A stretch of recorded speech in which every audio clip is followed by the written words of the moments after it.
I have listed the top 10 cards of Wilds of Eldraine for Pauper, starting with Unruly Catapult. It has some vibes of Thermod Alchemist, and while the latter hasn't been used a lot recently, having access to 2 copies of the same effect is efficient for some decks, like the tandem lockout combo to draw you multiple cards.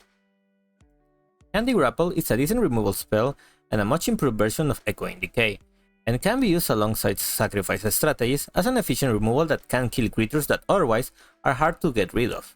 Return Triumphant is a second version of Recommission, and it could play a huge role in decks like Breathless Night that focus on returning creatures to the battlefield. Hopeless Nightmare might seem cute, but if you manage to bounce it repeatedly with the likes of Core Sky Fisher, it can be annoying for your opponents to deal with. And the same goes for Hopeful Vigil. In this enchantment case, however, you get to create tokens whenever it enters the battlefield, very similar to the effect that Barbed Battlefist provides.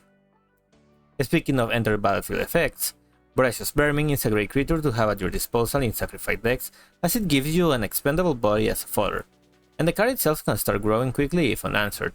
Not Dead After All is a cool card for decks like Super Storm that are looking for extra ways to return creatures that die. My one hope is that someday WotC will downshift Shrigma, and I get to use it along with this new card.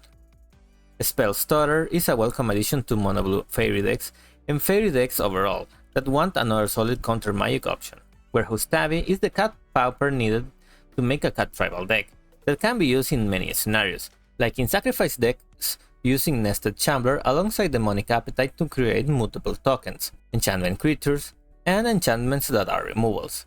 It has a lot of potential, and I look forward to testing it out. However, Troublemaking Ophi is one creature that doesn't require testing, given how popular affinity decks are and how critical it is to deprive them from mana. Once more, the format correcting itself. Stormcloud Prowler is the card terror decks didn't need to keep dominating the meta, but it's welcome regardless.